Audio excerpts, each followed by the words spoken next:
નમસ્કાર દોસ્તો, જિંદગીમાં સુખી થવું હોય તો પહેલાં સ્વભાવને સમજવો, અને સ્વભાવને સમજવા માટે તમે આ વિડીયો પૂરો જોજો, પૂરો સાંભળજો. 17મા અધ્યાયનો સારાંશ. દરેક મનુષ્યના તેમના સ્વભાવથી ઉત્પન્ન થયેલી સાત્વિક, રાજસી અને તામસી એમ 3 પ્રકારની શ્રદ્ધા રહેલી હોય છે. સાત્વિક મનુષ્ય દેવોને, રાજસી મનુષ્ય યક્ષો અને રાક્ષસોને તથા તામસી મનુષ્ય પ્રેતો અને ભૂતોને પૂજે છે. ફળની ઈચ્છા વિના પરમ શ્રદ્ધાથી પરમાત્મા પરાયણ થઈને આચરેલ તપને સાત્વિક કહે છે. સત્કાર, માન તથા પૂજા પામવા માટે કેવળ દર્ભપૂર્વક કરાયેલ તપને રાજસી અને બીજાનું અનિષ્ટ કરવાના હેતુથી કરાયેલ તપને તામસી કહે. દાન આપવું એ કર્તવ્ય છે એવા ભાવથી અપાયેલ દાન સાત્વિક છે, પણ ફળ પ્રાપ્તિની આશા રાખી કચવાતા મને અપાયેલ દાન રાજસી છે. અને સત્કાર વિના તિરસ્કારથી આપોત્રોને અપાયેલ દાન તામસી કહેવાય છે. પરમાત્મા પ્રીત્યર્થે જે કર્મ કરાય છે તે સત કહેવાય છે. અંધશ્રદ્ધાથી યજ્ઞ, દાન, તપ કે બીજું પણ જે કંઈ કરવામાં આવે છે તે બધું અસત કહેવાય છે. તેનું ફળ અહીં કે પરલોકમાં કલ્યાણકારક થતું નથી. 17મા અધ્યાયનો પ્રારંભ. અર્જુન શ્રી કૃષ્ણને પૂછે છે, હે કૃષ્ણ, જેઓ શાસ્ત્ર વિધિને છોડીને કેવળ શ્રદ્ધાયુક્ત થઈને પૂજન વગેરે કરે છે તેઓની ગતિ કેવી થાય છે? સત્વગુણી, રજોગુણી કે તમોગુણી? શ્રી કૃષ્ણએ જવાબ આપ્યો, મનુષ્યને તેના સ્વભાવથી જ સાત્વિકી, રાજસી અને તામસી એમ 3 પ્રકારની શ્રદ્ધા હોય છે. તે તું મારી પાસેથી સાંભળ. હે ભારત, સર્વ મનુષ્યની શ્રદ્ધા તેમના અંતકરણની શુદ્ધિને અનુરૂપ હોય છે. દરેક મનુષ્ય શ્રદ્ધામય છે, ને જેવી જેની શ્રદ્ધા હોય છે તેવો તે હોય છે. સાત્વિક મનુષ્ય દેવોને પૂજે છે, રાજસી મનુષ્ય યક્ષો અને રાક્ષસોને પૂજે છે, તથા બીજા તામસી લોકો પ્રેતો અને ભૂતોને પૂજે છે. દર્પ અને અહંકારવાળા જે મનુષ્ય કામ, અશક્તિ અને હઠથી દુરાગ્રહથી પીરાઈને શાસ્ત્રમાં ન કરેલા ઘોર તપ કરે છે, અને શરીરમાં રહેલા પંચાભૂતોને તથા અંતકરણમાં વસેલા અંતર્યામી એવા મને પણ કષ્ટ આપે છે, તે અજ્ઞાનીઓ તું આસુરી નિશ્ચયોવાળા જ જાણ. સૌને જે આહાર પ્રિય હોય છે તે પણ 3 પ્રકારના હોય છે. તેમાં યજ્ઞ, તપ અને દાન પણ 3 પ્રકારના હોય છે. તેમનો આ ભેદ હવે તું સાંભળ. આયુષ, સાત્વિકતા, બળ, આરોગ્ય, સુખ અને રુચિ વધારનારા રસયુક્ત, ચીકણા, પૌષ્ટિક અને મનને ગમે એવા આહાર સાત્વિક મનુષ્યને પ્રિય હોય છે. કડવા, ખાટા, ખારા, ગરમ, તીખા, સૂકા અને દાહકારક આહારો રાજસી મનુષ્યને પ્રિય હોય છે, અને તે દુઃખ, શોક તથા રોગ ઉત્પન્ન કરનારા હોય છે.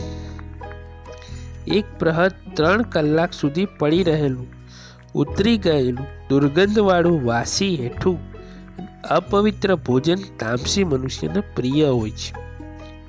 જે લોકો ફળની ઈચ્છા રાખ્યા વિના મારે યજ્ઞ કરવો જોઈએ એમ મનથી પોતાનું કર્તવ્ય સમજીને શાસ્ત્રવિધિ પ્રમાણે જે યજ્ઞ કરે છે તે સાત્વિક છે.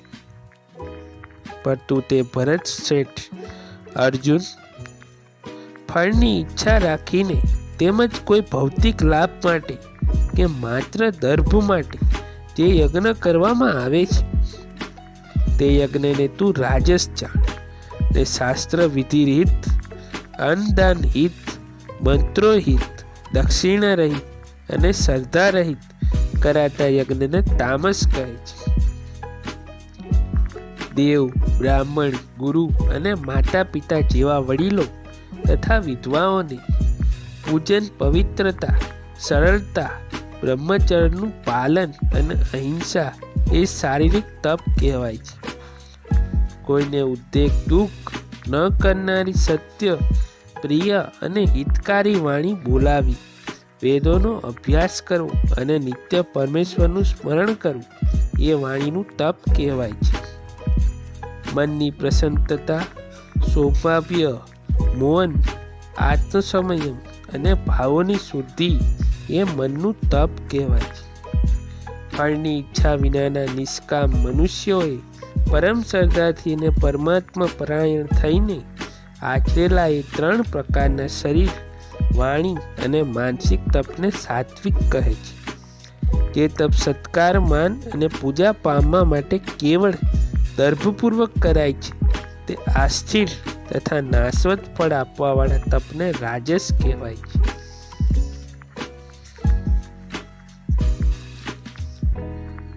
અને જે તપ મઢતાપૂર્વક હઠ્ઠી મન, વાણી અને પોતાની જાતને પીડા આપીને અથવા બીજાનું અનિષ્ટ કરવાના હેતુથી કરાય છે તેને તામસ તપ કહેલું છે. દાન આપવું એ ફરજ છે. એવા ભાવથી જે દાન યોગ્ય સ્થળે અને યોગ્ય સમયે નિષ્કામ ભાવથી અનુપકારીને જેને કદાપી પોતાના પર ઉપકાર કર્યો નથી કે હવે પછી કરી શકશે એવી સંભાવના પણ નથી આપવામાં આવે છે તેને સાત્વિક દાન કહેલું છે. પરંતુ જે દાન બદલો મેળવવાની ઈચ્છાથી અથવા ફળ પ્રાપ્તિની આશા રાખીને કચવાતા મને આપવામાં આવે છે તેને રાજસ દાન કહ્યું છે. જ્યારે જે દાન સત્કાર વિના, તિરસ્કારથી અને અયોગ્ય સ્થળ તથા કાળમાં કુપાત્રને આપવામાં આવે છે તેને તામસ દાન કહ્યું છે. ઓમ, તત્, સત આ 3 શબ્દો બ્રહ્માનો પરમાત્માનો નિર્દેશ કરે છે. તેનાથી આદિમાં પૂર્વમાં વેદો, બ્રાહ્મણો અને યજ્ઞો નિર્મિત થયા છે. એટલા માટે બ્રહ્માને જપનારો હંમેશા ઓમ એવો ઉપચાર કરીને જ યજ્ઞ, દાન, તપ વગેરે શાસ્ત્ર વિહિત ક્રિયાઓમાં પ્રવૃત્ત થાય છે. તર્ત એટલે સર્વ કંઈ છે તે પરમ બ્રહ્મ જ છે એવું માનીને મુક્તિ ઈચ્છનારા મનુષ્ય કેવળ મોક્ષ પામવા તત્નો ઉચ્ચાર કરીને ફળની ઈચ્છા રાખ્યા વિના યજ્ઞ, દાન અને તપ વગેરે કરે છે. હે પાર્થ, સત આ પરમાત્માનું નામ સદભાવમાં અને શુદ્ધ ભાવમાં વપરાય છે તથા પ્રશંસનીય, કલ્યાણકારક કર્મોની સાથે પણ સત શબ્દ જોડવામાં આવે છે. યજ્ઞ, તપ અને દાનમાં દંડ રહેવું એ પણ સત કહેવાય છે ને પરમાત્મા પ્રીત્યર્થે જે કર્મ કરાય છે તે પણ સત કહેવાય છે. હે પાર્થ, અશ્રદ્ધાથી યજ્ઞ, દાન, તપ કે બીજું પણ જે કંઈ કરવામાં આવે છે તે બધું અસત કહેવાય છે. તે અહીં કે પરલોકમાં કલ્યાણકારક થતું નથી. આમ 17મો અધ્યાય પૂર્ણ થાય છે. જય શ્રી કૃષ્ણ, જય માતાજી. આ વિડીયો ગમ્યો હોય તો લાઈક, શેર, સબસ્ક્રાઈબ જરૂરથી કરો.